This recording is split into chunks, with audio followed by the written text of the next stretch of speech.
Sanjay Kumar धीरहे channel में आप सभी का स्वागत है। मेरे इस वीडियो को लाइक कीजिए और चैनल को सब्सक्राइब कीजिए। वीडियो को अपने दोस्तों के पास शेयर कीजिए। अब वीडियो शुरू करते हैं। आज पढ़ेंगे पर्यावरण अध्ययन की अवधारणा एवं क्षेत्र, concept and scope of EVS. परिचय। पर्यावरण अध्ययन का महत्व 1975 के नीतिगत दस्तावेज the curriculum for the 10-year school a framework में सिफारिश की गई थी कि प्राथमिक स्तर पर एकल विषय के रूप में पर्यावरण अध्ययन पढ़ाया जाना चाहिए। शिक्षा नीति 1986 और एनसीएफ 1988 पर्यावरण अध्ययन के शिक्षण के लिए समर्थन। एनसीएफ 2000 पर्यावरण अध्ययन को एकीकृत पाठ्यक्रम के रूप में पढ़ाने की सिफारिश। एनसीएफ 2005 पर्यावरण अध्ययन के लिए एकीकृत दृष्टिकोण को मजबूत बनाने का आह्वान। अगला टॉपिक है पर्यावरण अध्ययन की संकल्पना। एनसीएफ 2005 1. बच्चों को प्राकृतिक, सामाजिक और सांस्कृतिक वातावरण के बीच संबंधों को समझने के लिए प्रशिक्षित करना। 2. अवलोकन और अनुभव के माध्यम से भौतिक, जैविक, सामाजिक और सांस्कृतिक समझ विकसित करना। 3. सामाजिक घटनाओं के प्रति जिज्ञासु बनाने हेतु संख्यात्मक क्षमता विकसित करना। 4. पर्यावरण के मुद्दों के बारे में जागरूकता बढ़ाना। 5. बच्चों में बुनियादी संख्यात्मक और मनोप्रेरणा कौशल विकसित करना। 6. पर्यावरणीय मुद्दों जैसे लिंगभेद, उत्पीड़न, प्रदूषण आदि को समझने की क्षमता विकसित करना। 7. समानता, न्याय और मानव अधिकारों के प्रति सम्मान बढ़ाना। अगला टॉपिक है पर्यावरण अध्ययन का क्षेत्र। 1. प्राकृतिक आपदाएं, बाढ़, भूकंप, भूस्खलन, चक्रवात आदि के कारण एवं परिणाम समझना। 2. वनस्पति और जंतु संरक्षण, विभिन्न प्रकार के वनस्पति और जंतु की सुरक्षा। 3. प्राकृतिक संपदा संरक्षण, जल, मृदा, वन, खनिज, बिजली आदि का संरक्षण। 4. अंतरिक्ष शामिल, पृथ्वी के साथ साथ अंतरिक्ष का भी अध्ययन। 5. मानव पर्यावरण संबंध, पर्यावरण मुद्दों से संबंधित नीति एवं कानून। 6. मौसम विज्ञान, तापमान, पवन, दाब, वर्षा, ओलावृष्टि, हिमपात आदि का अध्ययन। 7. विस्तृत अध्ययन क्षेत्र, पर्यावरण के बारे में सीखना, इसके लिए सीखना और इसके माध्यम से सीखना। 8. अनुभव आधारित शिक्षा, बच्चों के आसपास के परिचित अनुभवों से लेकर बाहरी अपरिचित दुनिया तक। 9. सकारात्मक अभिवृत्तियां, धरती पर जीवन की रक्षा, प्यार, देखभाल, संसाधनों का संरक्षण, सामूहिक अधिगम आदि को समझना। अगला टॉपिक है महत्वपूर्ण विषय। 1. परिवार और मित्र, फैमिली एंड फ्रेंड्स। 2. भोजन, फूड। 3. आश्रय, शेल्टर। 4. पानी, वाटर। 5. यात्रा, ट्रैवल। 6. चीजें जो हम बनाते हैं और करते हैं, things we make and do. अगला टॉपिक है महत्वपूर्ण वन लाइनर प्रश्नोत्तर। 1. एनसीएफ 2000 ने पर्यावरण अध्ययन को किस रूप में पढ़ाने की सिफारिश की थी? एक एकीकृत पाठ्यक्रम के रूप में। 2. एनसीएफ 2005 का पर्यावरण अध्ययन के लिए क्या दृष्टिकोण था? एकीकृत दृष्टिकोण को मजबूत बनाना। 3. पर्यावरण का अर्थ क्या है? बाह्य आवरण जो हमें चारों ओर से घेरे हुए हैं। 4. पर्यावरण शिक्षा की प्रक्रिया कैसी है? निरंतर चलने वाली। 5. पर्यावरण अध्ययन बच्चों में किस प्रकार की क्षमता विकसित करता है? संख्यात्मक और मनोप्रेरणा कौशल। 6. पर्यावरण अध्ययन में किन किन विषयों का समावेश है? प्राकृतिक आपदाएं, वनस्पति और जंतु संरक्षण, प्राकृतिक संपदा संरक्षण, मानव पर्यावरण संबंध, मौसम विज्ञान, अंतरिक्ष। 7. एनसीएफ 2005 में बच्चों के स्कूली जीवन को किससे जोड़ने का समर्थन किया गया है? बाहर के जीवन से। 8. पर्यावरण अध्ययन के प्रमुख विषय कौन से हैं? परिवार और मित्र, भोजन, आश्रय, पानी, यात्रा, चीजें जो हम बनाते हैं और करते हैं। 9.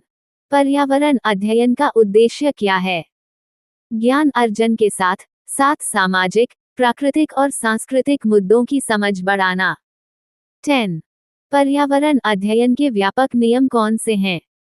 पर्यावरण के बारे में सीखना, पर्यावरण के लिए सीखना, पर्यावरण के माध्यम से सीखना। 11. पर्यावरण अध्ययन के विषय को किसके माध्यम से बच्चों के अनुभव से जोड़कर समझाना चाहिए? बाहरी अपरिचित दुनिया। 12. पर्यावरण की गुणवत्ता बढ़ाने के लिए पर्यावरण अध्ययन में क्या शामिल है? सकारात्मक और अनुकूल क्रियाओं की शुरुआत। 13. पर्यावरण शब्द किस फ्रेंच शब्द से लिया गया है?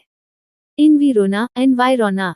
अगला टॉपिक है पर्यावरण अध्ययन की अवधारणा एवं क्षेत्र, concept and scope of EVS. परिचय।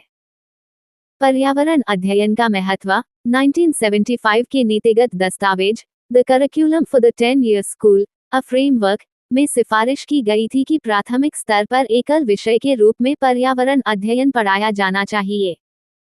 शिक्षा नीति 1986 और एनसीएफ 1988 पर्यावरण अध्ययन के शिक्षण के लिए समर्थन। एनसीएफ 2000 पर्यावरण अध्ययन को एकीकृत पाठ्यक्रम के रूप में पढ़ाने की सिफारिश। एनसीएफ 2005 पर्यावरण अध्ययन के लिए एकीकृत दृष्टिकोण को मजबूत बनाने का आह्वान।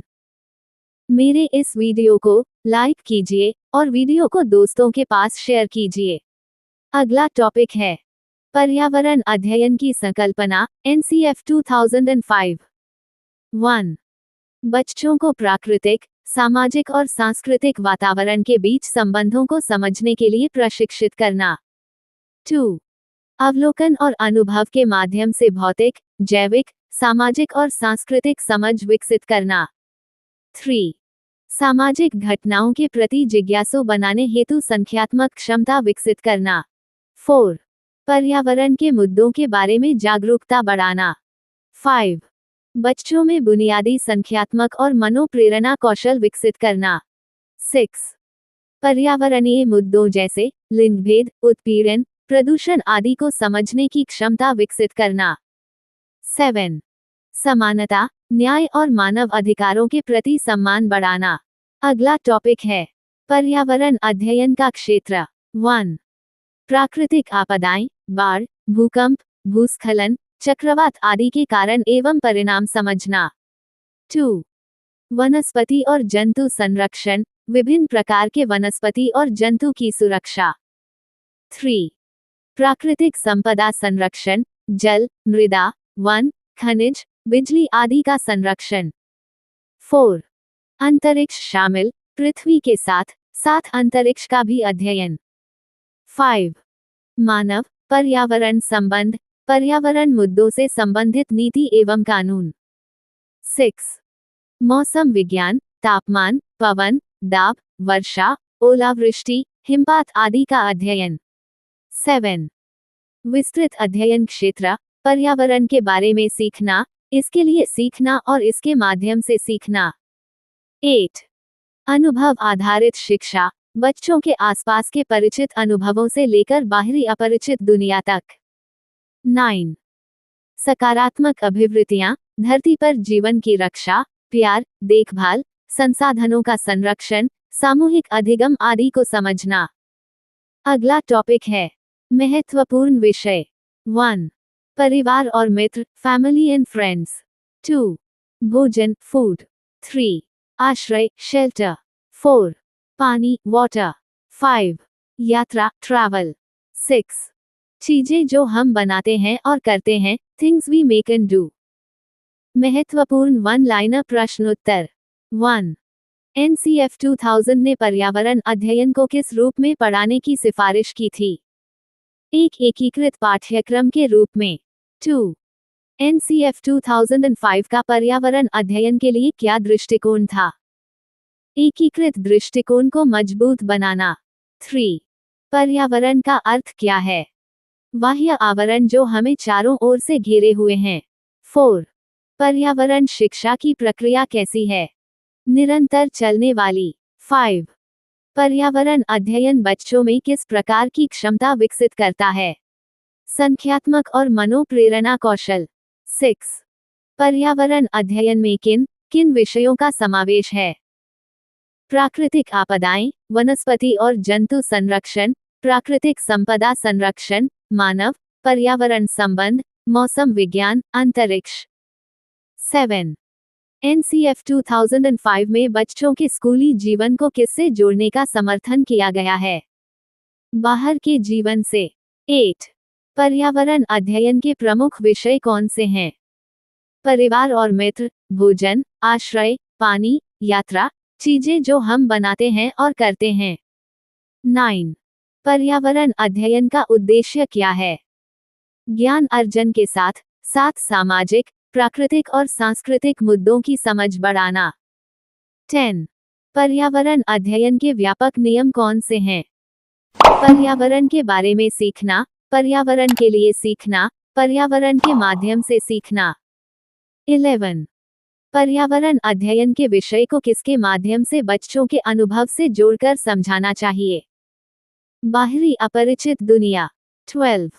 पर्यावरण की गुणवत्ता बढ़ाने के लिए पर्यावरण अध्ययन में क्या शामिल है? सकारात्मक और अनुकूल क्रियाओं की शुरुआत। 13. पर्यावरण शब्द किस फ्रेंच शब्द से लिया गया है? इन्विरोना, एनवायरोना। मेरे इस वीडियो को लाइक कीजिए और वीडियो को दोस्तों के पास शेयर कीजिए। पर्यावरण अध्ययन का महत्व, सिग्निफिकेंस ऑफ EVS। 1. संपूर्ण शिक्षा का उद्देश्य, बच्चों की मानसिक, भावनात्मक, सृजनात्मक, सामाजिक, शारीरिक आदि क्षमताओं का विकास। 2. वास्तविक संसार से परिचय, बच्चों को उनके वास्तविक संसार से परिचित कराना। 3. पर्यावरण पर निर्भरता, पर्यावरण की संरचना और महत्व की समझ। 4. समाज का विकास, बच्चों को पर्यावरण में होने वाली घटनाओं के बारे में प्रत्यक्ष अनुभव प्रदान करना। 5. पारस्परिक क्रियाकलाप, भौतिक, जैविक, सामाजिक और सांस्कृतिक पर्यावरण के साथ क्रियाकलापों की समझ। 6. समस्याओं का समाधान, पर्यावरण संबंधित समस्याओं को हल करने की क्षमता विकसित करना। 7. सकारात्मक माहौल, कक्षा में सकारात्मक माहौल और प्रेरणा। 8. सीखने की प्रक्रिया, अधिगम प्रक्रिया को सरल और सुविधाजनक बनाना। 9. हाथों का काम और शिल्प परंपराएं, हाथों से काम करने और शिल्प परंपराओं को प्रोत्साहित करना। 10. पाठ्यक्रम का बोझ घटाना, NCF 2005 की चिंताओं को कम करना। 11. गहन सोच और विश्लेषण, बच्चों को गहनता से सोचने और अनुभवों का विश्लेषण करने में मदद करना। 12. सामूहिक कौशलों का विकास, सामूहिक कौशलों का विकास करना। 13. दृष्टिकोण और विश्वासों का सम्मान, दूसरों के दृष्टिकोण और विश्वासों के प्रति भावनाओं का विकास। 14. अच्छे नागरिक बनाना, बच्चों को अच्छे नागरिक बनने में सहायता करना। 15. अधिगम का विकास, पर्यावरण, प्रकृति, वस्तु और लोगों के साथ क्रियाओं और भाषा के द्वारा संपर्क बनाना। 1 लाइनर प्रश्न उत्तर, 1 लाइनर Q&A। 1. पर्यावरण अध्ययन का मुख्य उद्देश्य क्या है? बच्चों की संपूर्ण क्षमताओं का विकास करना। 2. पर्यावरण अध्ययन किस प्रकार की समझ प्रदान करता है? पर्यावरण की संरचना और महत्व की समझ। 3. पर्यावरण अध्ययन में बच्चों को क्या सिखाया जाता है? पर्यावरण में होने वाली घटनाओं और क्रियाकलापों की समझ। 4. पर्यावरण अध्ययन का मुख्य लक्ष्य क्या है? पर्यावरण संबंधित समस्याओं को हल करने में सक्षम बनाना। 5. NCF 2005 की प्रमुख चिंता क्या है? पाठ्यक्रम के बोझ को घटाना। 6. पर्यावरण अध्ययन बच्चों को क्या अनुभव प्रदान करता है? गहन सोच और अनुभवों का विश्लेषण। 7. पर्यावरण अध्ययन के माध्यम से क्या कौशल विकसित होते हैं? सामूहिक कौशल और दूसरों के दृष्टिकोण का सम्मान। 8. पर्यावरण अध्ययन बच्चों को किस प्रकार का माहौल प्रदान करता है? सकारात्मक माहौल और सीखने की प्रेरणा। 9. पर्यावरण अध्ययन का प्रमुख फोकस क्या है? करके सीखने पर बल देना। मेरे इस वीडियो को लाइक कीजिए और वीडियो को दोस्तों के पास शेयर कीजिए। एकीकृत पर्यावरण अध्ययन इंटीग्रेटेड ईवीएस 1 राष्ट्रीय पाठ्यचर्या की रूपरेखा 1975, 1988, 2000 और 2005 की राष्ट्रीय पाठ्यचर्या की रूपरेखाएं पर्यावरण की सुरक्षा पर ध्यान केंद्रित करती हैं। 2 राष्ट्रीय शिक्षा नीति 1986 पर्यावरण की रक्षा को शिक्षा का एक महत्वपूर्ण उद्देश्य मानते हुए राष्ट्रीय पाठ्यचर्या का विकास।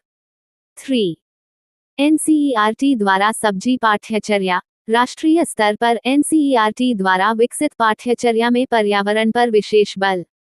4 एनसीएफ 1975 प्राथमिक कक्षाओं में पर्यावरण को एक अलग विषय के रूप में पढ़ाने की सिफारिश। कक्षा 1 और 2 में प्राकृतिक और सामाजिक दोनों को सम्मिलित पाठ्यक्रम के रूप में, जबकि कक्षा 3 और 4 में पर्यावरणीय अध्ययन 1 प्राकृतिक विज्ञान और पर्यावरण अध्ययन 2 सामाजिक विज्ञान के रूप में पढ़ाया जाना। 5 एनसीएफ 1988 राष्ट्रीय शिक्षा नीति 1986 और एनसीएफ 1988 ने पर्यावरण अध्ययन के उपयुक्त व्यवस्था को मंजूर किया। बोझ रहित अधिगम 1993 1 राष्ट्रीय सलाहकार समिति की रिपोर्ट 1993, ईश्वर भाई पटेल समीक्षा समिति 1977, एनसीईआरटी कार्य समूह 1984 और राष्ट्रीय नीति समीक्षा समिति 1990 ने छात्रों पर शैक्षणिक बोझ को कम करने के लिए कई सिफारिशें की। 2 1992 में राष्ट्रीय सलाहकार समिति शैक्षणिक बोझ को कम करने के उद्देश्य से बनाई गई। 3 रिपोर्ट 1993 बोझ रहित शिक्षण पर्यावरण शिक्षा पाठ्यक्रम के निर्णय पर इसका प्रभाव। 1 लाइनर प्रश्न उत्तर। 1 राष्ट्रीय पाठ्यचर्या की रूपरेखा किस वर्ष पर्यावरण की सुरक्षा पर ध्यान केंद्रित करती हैं? 1975, 1988, 2000, 2005। 2 राष्ट्रीय शिक्षा नीति 1986 का महत्वपूर्ण उद्देश्य क्या है? पर्यावरण की रक्षा। 3 एनसीईआरटी द्वारा विकसित पाठ्यचर्या में किस पर विशेष बल दिया गया है? पर्यावरण। 4 एनसीएफ 1975 में प्राथमिक कक्षाओं में पर्यावरण अध्ययन के लिए क्या सिफारिश की गई थी? कक्षा 1 और 2 में प्राकृतिक और सामाजिक दोनों को सम्मिलित पाठ्यक्रम के रूप में और कक्षा 3 और 4 में पर्यावरणीय अध्ययन 1 और 2 के रूप में पढ़ाया जाना। 5 एनसीएफ 1988 ने पर्यावरण अध्ययन के बारे में क्या व्यवस्था मंजूर की? एनसीएफ 1975 के उपयुक्त व्यवस्था को मंजूर किया। 6 1993 की राष्ट्रीय सलाहकार समिति की रिपोर्ट का क्या शीर्षक था? बोझ रहित शिक्षण। 7 1992 में किस उद्देश्य से राष्ट्रीय सलाहकार समिति की स्थापना की गई? शैक्षणिक बोझ को कम करने। 8 ईश्वर भाई पटेल समीक्षा समिति का गठन किस वर्ष हुआ था? 1977। मेरे इस वीडियो को लाइक कीजिए और वीडियो को दोस्तों के पास शेयर कीजिए। एनसीएफ 2000 राष्ट्रीय पाठ्यचर्या की रूपरेखा 2000। 1 विभिन्न विषयों का एकीकरण, संस्कृति, विरासत, पर्यावरण सुरक्षा, परिवार प्रणाली, कानूनी साक्षरता, मानव अधिकार और वैज्ञानिक सोच को एकीकृत करने का सुझाव। 2 एकीकृत पर्यावरण अध्ययन पर्यावरण अध्ययन को सामाजिक अध्ययन और विज्ञान से अलग नहीं किया जाए। 3 कक्षा 1 व 2 पर्यावरण को भाषा और गणित के साथ एकीकृत कर पढ़ाना। 4 कक्षा 3 व 4 पर्यावरण को एक संपूर्ण विषय के रूप में पढ़ाना। एनसीएफ 2005 राष्ट्रीय पाठ्यचर्या की रूपरेखा 2005। 1 एकीकृत पर्यावरण अध्ययन प्राथमिक कक्षाओं में पर्यावरण अध्ययन को एकीकृत रूप में पढ़ाने पर बल।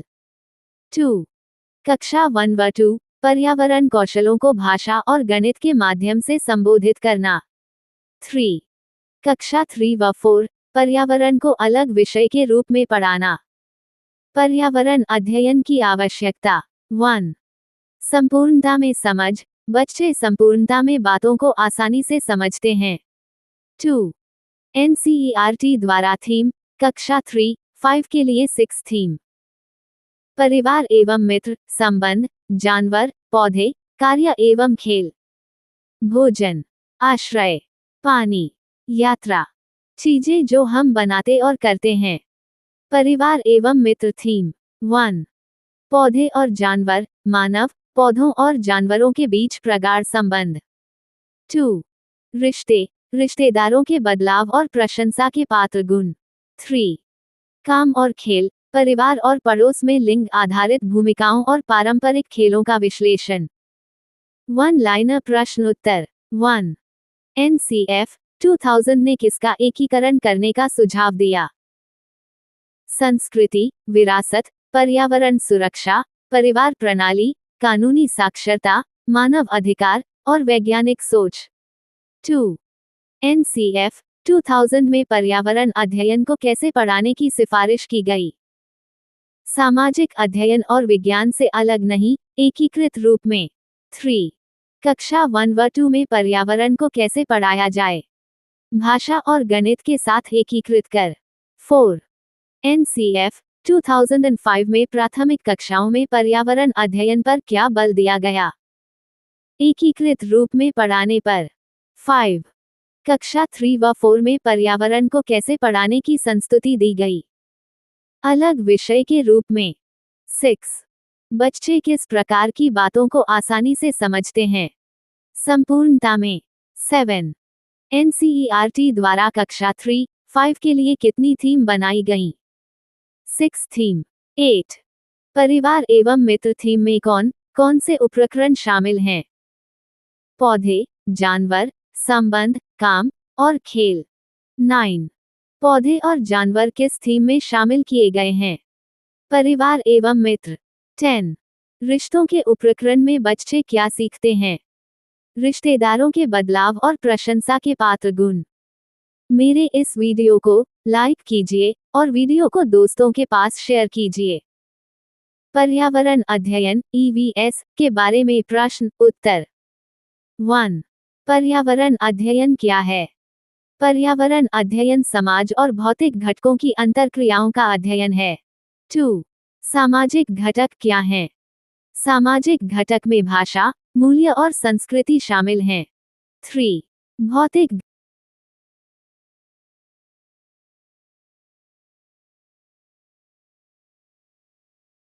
पर्यावरण अध्ययन क्या है? इसका उत्तर है पर्यावरण अध्ययन समाज और भौतिक घटकों की अंतरक्रियाओं का अध्ययन है। 2. सामाजिक घटक क्या हैं? इसका उत्तर है सामाजिक घटक में भाषा, मूल्य और संस्कृति शामिल हैं। 3. भौतिक घटक क्या हैं? इसका उत्तर है भौतिक घटक में वनस्पति, पशु, पक्षी, हवा और पानी शामिल हैं। 4. पर्यावरण शिक्षा का उद्देश्य क्या है? इसका उत्तर है प्राकृतिक पर्यावरण और प्रदूषण मुक्त वातावरण बनाए रखने के लिए जानकारी प्रदान करना। 5. पर्यावरण शिक्षा में कौन कौन से विषय शामिल हैं? इसका उत्तर है इसमें प्रदूषण, विकास, नगरीकरण और जनसंख्या का पर्यावरण पर प्रभाव शामिल है। 6. शिक्षा का मुख्य उद्देश्य क्या है? इसका उत्तर है ज्ञान प्रदान करना और पर्यावरणीय चुनौतियों का समाधान करने के लिए आवश्यक कौशल विकसित करना। 7. बच्चों को उनके प्राकृतिक परिवेश से परिचित कराने का महत्व क्या है? इसका उत्तर है यह उन्हें तकनीक में व्यस्त रहने से रोकता है और प्राकृतिक दुनिया के प्रति जागरूक बनाता है। 8. एनसीएफ 2005 के अनुसार पर्यावरण अध्ययन के उद्देश्य क्या हैं? इसका उत्तर है बच्चों को वास्तविक संसार से परिचित कराना, पर्यावरण का ज्ञान विकसित करना और पारस्परिक निर्भरता का ज्ञान कराना। 9. पर्यावरण के अनुकूल मानसिकता कैसे विकसित की जा सकती है? इसका उत्तर है इसे प्रोत्साहित करने वाले मूल्यों को शामिल करके। 10. अवलोकन और रचनात्मक कौशल को कैसे बढ़ावा दिया जा सकता है? इसका उत्तर है बच्चों को अनुभव और गतिविधियों के माध्यम से सीखने के अवसर प्रदान करके। 11 पिछले और वर्तमान पर्यावरण की तुलना क्यों जरूरी है? इसका उत्तर है, इससे बच्चे समझ सकते हैं कि पर्यावरण में क्या परिवर्तन आया है। 12 पर्यावरण मुद्दों के प्रति जागरूकता कैसे पैदा की जा सकती है? इसका उत्तर है, शिक्षा और संवाद के माध्यम से। 13 संरक्षण और प्रबंधन का महत्व क्या है? इसका उत्तर है, ये पर्यावरण के दीर्घकालिक स्वास्थ्य के लिए आवश्यक है। 14 प्रश्न उठाने और परिकल्पना बनाने की क्षमता कैसे विकसित की जा सकती है? इसका उत्तर है, बच्चों को सोचने और खोजने के लिए प्रोत्साहित करके। 15 करके सीखने का अवसर कैसे प्रदान किया जा सकता है? इसका उत्तर है, अनुभवात्मक शिक्षण गतिविधियों के माध्यम से। 16 भौतिक और सामाजिक परिवेश के प्रति संवेदनशीलता कैसे विकसित की जा सकती है? इसका उत्तर है, इससे जुड़े कार्यों और परियोजनाओं के माध्यम से। मेरे इस वीडियो को लाइक कीजिए और वीडियो को दोस्तों के पास शेयर कीजिए। अधिगम लर्निंग के सिद्धांतों के बारे में प्रश्न उत्तर। 1 अधिगम क्या है? इसका उत्तर है, अधिगम एक व्यापक और जीवन भर चलने वाली प्रक्रिया है जिसमें मनुष्य जन्म से लेकर जीवन भर सीखता रहता है। 2 थॉर्नडाइक का सीखने का सिद्धांत किस पर आधारित है? इसका उत्तर है, इसे संबंधवाद का सिद्धांत या उद्दीपन प्रतिक्रिया सिद्धांत कहा जाता है।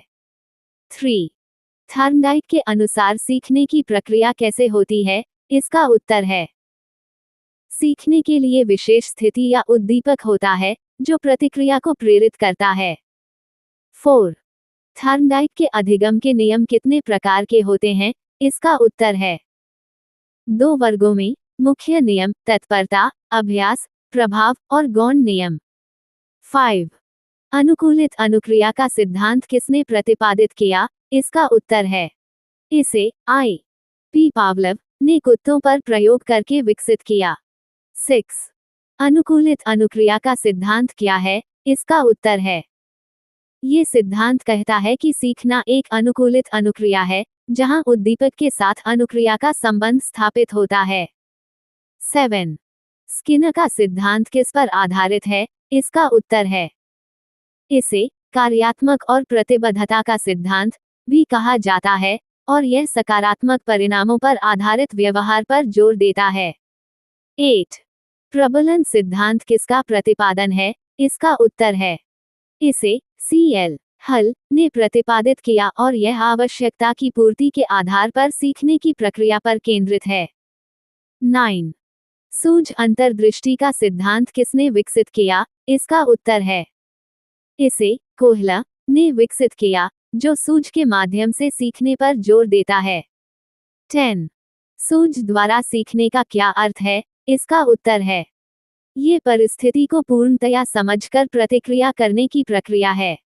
11 थॉर्नडाइक के सिद्धांत का शैक्षणिक महत्व क्या है? इसका उत्तर है, ये बताता है कि बच्चों की गलतियों को अभ्यास से कम किया जा सकता है और करके सीखने पर जोर देता है। 12 अनुकूलित अनुक्रिया का सिद्धांत शिक्षा में कैसे उपयोग होता है? इसका उत्तर है, यह उचित व्यवहार को विकसित करने के लिए आदर्श स्थितियों का निर्माण करता है। 13 स्किनर के सिद्धांत का शिक्षा में क्या महत्व है? इसका उत्तर है, ये छात्रों के प्रयासों के परिणाम के ज्ञान को बढ़ावा देता है जिससे उनका अधिगम प्रभावी होता है। 14 प्रबलन सिद्धांत का शिक्षा में क्या स्थान है? इसका उत्तर है, ये बालकों की आवश्यकताओं पर ध्यान केंद्रित करता है और प्रेरणा को महत्वपूर्ण मानता है। 15 सूझ के विकास के लिए क्या आवश्यक है? इसका उत्तर है, छात्रों के समक्ष समस्याओं का समग्र रूप में प्रस्तुत होना और उनकी जिज्ञासा को बढ़ावा देना आवश्यक है। मेरे इस वीडियो को लाइक कीजिए और वीडियो को दोस्तों के पास शेयर कीजिए। प्रयोग प्रायोगिक कार्य एक्सपेरिमेंटेशन प्रैक्टिकल वर्क पर प्रश्न उत्तर। 1 पर्यावरण अध्ययन में प्रयोग का क्या महत्व है? इसका उत्तर है। ये कारण प्रभाव संबंध स्थापित करने और अवलोकन तथा परिकल्पना की जांच में मदद करता है। 2. प्रयोगों से बच्चों को क्या सिखाने में मदद मिलती है? इसका उत्तर है अमूर्त अवधारणाओं को समझने, वैज्ञानिक प्रवृत्तियों को विकसित करने और व्यवहारिक ज्ञान प्रदान करने में। 3. प्रयोगों में चुनौतियां क्या हैं? इसका उत्तर है तैयारी की आवश्यकता, सभी बच्चों को शामिल नहीं कर पाना, और कुछ प्रयोगों के लिए विशेष उपकरणों की आवश्यकता। 4. कौन भूला कौन नहीं? इसका उत्तर है प्रयोग का उद्देश्य क्या है? इसका उत्तर है ये जानना कि कौन सी वस्तुएं पानी में घुलती हैं और कौन नहीं। 5. वाष्पीकरण पर बच्चों के उत्तर क्या दर्शाते हैं? इसका उत्तर है बच्चों के विचार वाष्पीकरण की समझ को दर्शाते हैं, जिससे उनकी परिकल्पनाओं पर चर्चा की जा सकती है। 6. शिक्षक को बच्चों के विचारों का सामना कैसे करना चाहिए? इसका उत्तर है बच्चों के विचारों पर चर्चा प्रारंभ करके और उनके समझ को बढ़ावा देकर। 7. छोटे समूहों में चर्चा का क्या लाभ है? इसका उत्तर है ये सहयोगिता को बढ़ावा देता है और बच्चों में विश्लेषणात्मक चिंतन को विकसित करता है। 8.